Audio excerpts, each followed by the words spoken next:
নমস্কাৰ, মই জুলু আৰু আপোনালোক সকলোকে মোৰ চেনেললৈ স্বাগতম জনাইছো।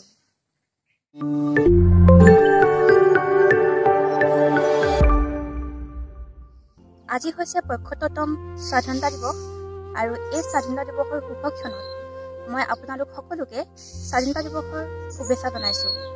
আৰু ভাৰতবৰ্ষক স্বাধীনতা প্ৰদান কৰিবলৈ যাওঁতে যিসকল লোকে ভাৰতৰ হকে প্ৰাণাহুতি দিলে সেইসকল লোকক আজিৰ দিনটোতেই শ্ৰদ্ধাৰে সোঁৱৰিছো। স্বাধীনতা দিৱস উপলক্ষে আমাৰ ঘৰৰ ওচৰতে সৰু সুৰাকৈ কিছুমান কাৰ্যসূচী আয়োজন কৰিছে আৰু মই ভাবিলো যে আপোনালোককো আজি মোৰ সৈতে তালৈ লৈ যাওঁ। গতিকে বলক আজি মোৰ সৈতে স্বাধীনতা দিৱসৰ কাৰ্যসূচীলৈ। এতিয়া আমি গৈ আছোঁ আৰু সময় বাজিছে ৰাতিপুৱা ৬টা আৰু আমি গৈ আছোঁ এতিয়া পতাকা উত্তোলন কৰিবলৈ। আৰু চকু দেখিছে নাই, ৰাতিপুৱা পোনে শুই উঠি আহিছোঁ। আজি বৃক্ষৰোপণ কাৰ্যসূচী হাতত লোৱা হৈছে আৰু এয়া হৈছে বেৰা, কাৰণ গছপুলিবিলাক ভালদৰে ৰোৱাৰ লগতে ইয়াক গৰু ছাগলীয়ে খাব নোৱাৰাকৈ ৰখাটো আমাৰ দায়িত্ব। এয়া পতাকা উত্তোলন কৰিবলৈ সকলোবিলাক সাজু কৰি ৰখা হৈছে। এতিয়া প্ৰথমে হ'ব বৃক্ষৰোপণ কাৰ্যসূচী, এয়া গছপুলি ৰুবলৈ লোৱা হৈছে।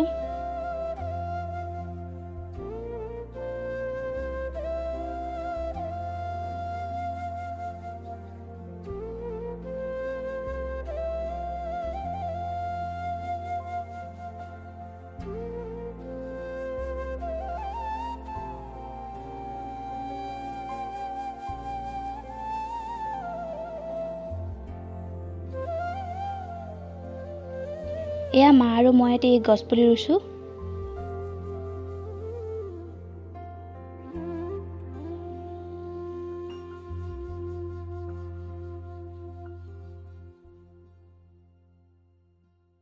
এতিয়া আমি গছপুলি ৰুবৰ বাবে অলপ আগলৈ গৈ আছোঁ। আমি গৈ আছোঁ চুকাফা নগৰলৈ আৰু এয়া হৈছে আহোম গাঁৱৰ পথাৰ।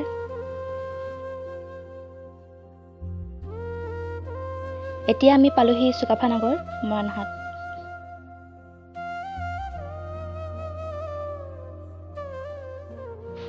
এয়া চাওক, মই আপোনালোকক এখন পথাৰ দেখুৱাইছোঁ, কিমান সুন্দৰ হৈ আছে। চাওক, ৰাতিপুৱা ৰাতিপুৱাই চাই খুব ভাল লাগি গ'ল।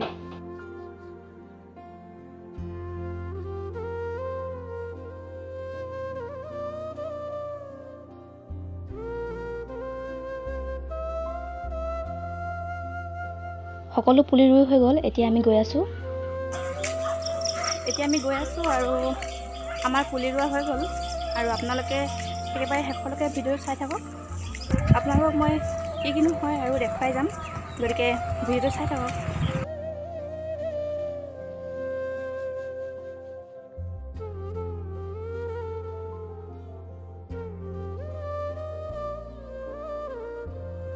এতিয়া হ'ব পতাকা উত্তোলন আৰু সেয়ে সকলোবিলাক ঘূৰণীয়াকৈ থিয় হৈছে।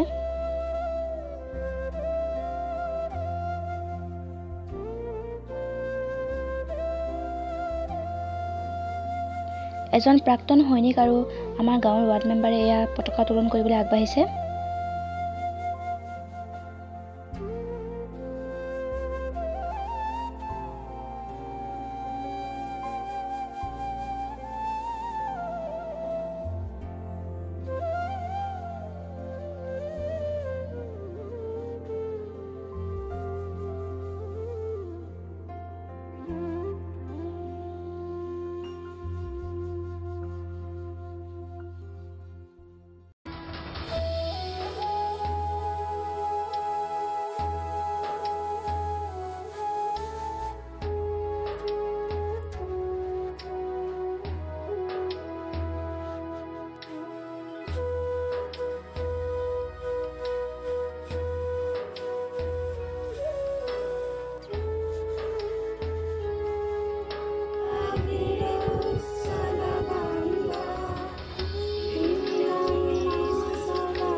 ভাৰতবৰ্ষখন আমি সমগ্ৰ বিশ্বত জ্বলাবলৈ সক্ষম হ'ম। তাৰ কাৰণে আমি সকলোৱে একাত্মকভাৱে আৰু ঐক্যবদ্ধভাৱে আমি ৰাইজৰ সহায় সহযোগিতা বিচাৰি আজি এই সভাস্থলীত আপোনালোকে সহায় সহযোগিতা কৰাৰ কাৰণে মই ইমানখিনি বক্তব্য চাহ খালোঁ আৰু চাহ খাই এতিয়া ঘৰলৈ গৈ আছোঁ। আৰু স্বাধীনতা দিৱস উপলক্ষে মই দুটামান লিফ কাটিং কৰিছিলোঁ আৰু সেই লিফ কাটিংকেইটাৰ ফটো মই ভিডিঅ'টো একেবাৰে শেষত দিম, গতিকে আপোনালোকে ভিডিঅ'টো একেবাৰে শেষলৈকে চাই থাকক। আজিৰ ভিডিঅ'টো ইমানতে সামৰি মাৰিছোঁ আৰু আপোনালোকে মোক ভিডিঅ'টো চাই কেনেকুৱা পালে জনাবলৈ কেতিয়াও নাপাহৰিব। আৰু যদি ভিডিঅ'টো ভাল লাগে তেন্তে লাইক কমেণ্ট আৰু শ্বেয়াৰ কৰিব আৰু মোৰ চেনেলটো ছাবস্ক্ৰাইব কৰিব। গতিকে আজিলৈ আহিছোঁ, বাই। এয়া হৈছে মোৰ লিফ কাটিং আৰু আপোনালোকে চাই কেনেকুৱা পালে মোক জনাব বুলি মই আশা কৰিলোঁ।